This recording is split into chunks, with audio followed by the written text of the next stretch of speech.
Tweet Share01 LinkedIn 0 emailed the government has a plan.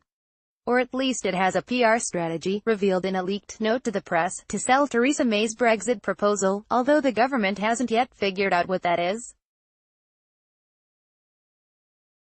What's clear is that all is not going to plan. The leaked communications timetable begins with the presumption that ministers would have agreed a Brexit proposal at yesterday's lengthy cabinet meeting. That clearly didn't happen, although ministers seem to have agreed there could be a special cabinet meeting later this week or next. Reports from the meeting suggest some narrowing of views over how to solve the conundrum of the Irish border backstop, though Michael Gove is demanding to see the full legal advice on the matter first. That would make it harder for the Prime Minister to pull the wool over her colleagues' eyes. Even better, the legal advice should be published so that the government can't hurt MPs and the public into supporting a blindfold Brexit full of risks. Any legal advice will be drawn up by Geoffrey Cox, the recently appointed Attorney General. Cox is playing a critical role in the Brexit endgame. Pro-Brexit ministers are relying on him to stop May ignoring their concerns about the UK's exit terms, in particular ensuring the UK can escape from any Northern Ireland backstop agreement.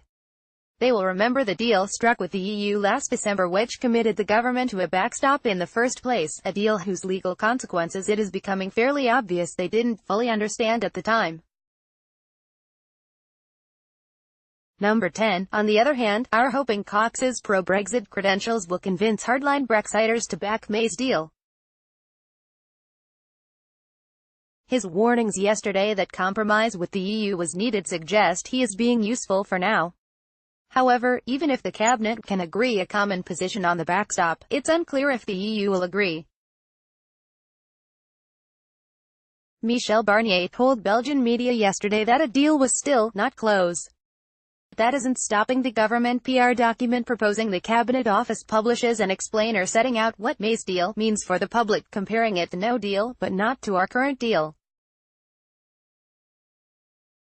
The reason is clear: May's miserable deal looks better than no-deal chaos, but infinitely inferior to the current deal we have with the EU. May's deal would make us less prosperous and less influential in the world, and even after Brexit no one will know what it's going to ultimately look like. Any Cabinet Office paper should set out the pros and cons of the three alternatives: the deal, leaving with no deal, and our current deal.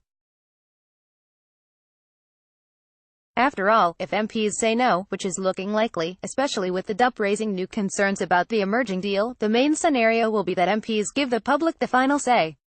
This article was updated after publication to include a passage about the role of Geoffrey Cox. Tweet Share01 LinkedIn 0 email edited by Hugo Dixon.